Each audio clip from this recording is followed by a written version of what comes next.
नमस्कार मंडळी. औषधी गुणधर्म असलेल्या अशा हात्याच्या फुलांची आज मी तुम्हाला कुरकुरीत अशी भजी बनवून दाखवणार आहे.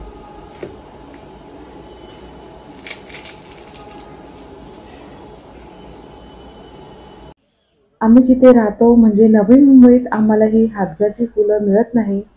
मग मी दरवर्षी देव दिवाळीला म्हणजेच चंपाषष्ठीला जेजूरला जाते, तेव्हा येताना आवर्जून मी नारायणपूरला उतरते आणि तिथे ही फुलं मला मिळतात आणि मी दरवर्षी ही फुलं घेऊन येते, त्याची भाजी किंवा भजी बनवते. तर आज मी तुम्हाला भजी बनवून दाखवणार आहे.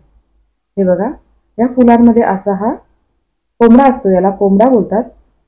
हा काढून घ्यायचा असतो. हा कडवट असतो, पण ज्यांना कडवट खायला आवडतं म्हणजे कारली वगैरे खातात तर ते हे ठेवू शकतात, नाही काढलं तरी चालेल. पण आम्ही कडू खात नाही म्हणून मी हा काढून टाकते. तर अशा पद्धतीने हा कोंबडा काढायचा असतो. तुम्हाला पूर्ण भाग काढायचा असेल आतला तर तुम्ही काढू शकता. मी फक्त कोंबडा काढून घेते. हे बघा, आता सर्व फुलांचा मी कोंबडा काढून घेते आणि याचा आपल्याला देठही काढायचा आहे. फक्त एवढाच असा भाग काढायचा आहे, पूर्ण काढायचा नाहीये.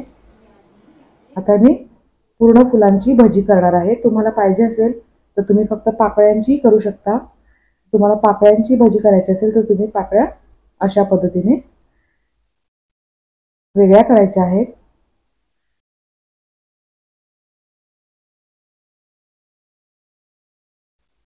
तर आता आपल्याला ही फुलं सर्व धुवून घ्यायची आहेत. कधी कधी याच्यामध्ये मुंगे असते, पण ही खूप ताजी फुलं आहेत तर याच्यामध्ये मला एकही मुंगी भेटली नाही.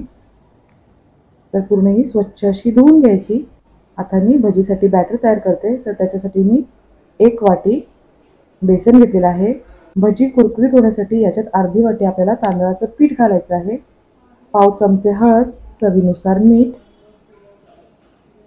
अर्धा चमचा ओवा घेतलेला आहे, तो हातावर असा चुरगळून याच्यामध्ये घालायचा आहे.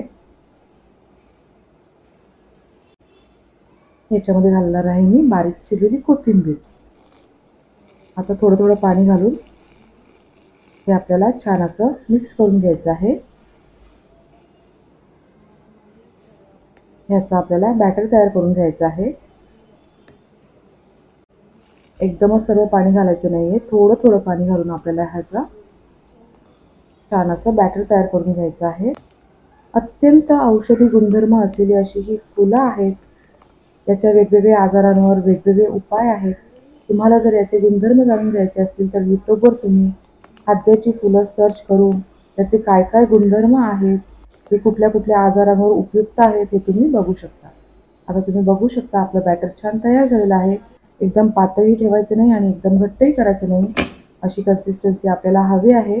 आता हे झाकण देऊन ठेवायचं आहे. 10 ते 15 मिनिटं मी झाकण देऊन ठेवलं होतं. आता मी 15 मिनिटानंतर हे काढलेलं आहे. तर याच्यामध्ये आता मी हे फुलं घालत आहे. हे बघा, अशा पद्धतीने पूर्ण कव्हर करून घ्यायचं आहे.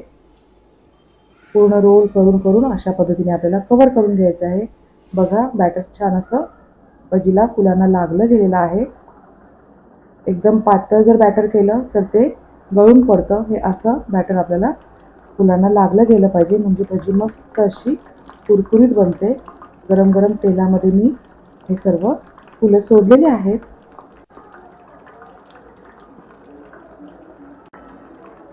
तेल मी हाय फ्लेमवर गरम केलं होतं. भजी सोडताना हाय फ्लेमच होती. त्याच्यानंतर मी मीडियम फ्लेमवर या भज्या तळून घेत आहे. एका साईडनं भजी तळली गेली की आपल्याला ही फ्लिप करून घ्यायची आहे.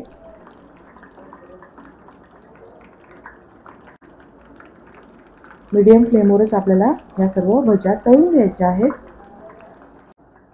आता दुसऱ्या साईडनेही भजी तळली गेलेली आहे. तर आता पुन्हा मी ही भजी फ्लिप करून घेते.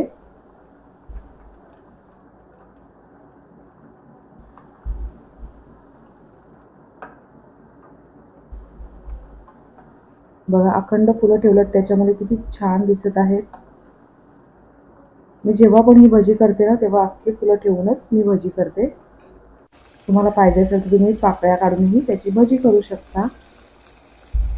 तर दोन्ही साईडला आपल्याला छान अशी खरपूस भजी तळून घ्यायची आहे. एकदम क्रिस्पी कुरकुरीत होईपर्यंत आपल्याला ही भजी दोन्ही साईडनं छान अशी तळून घ्यायची आहे।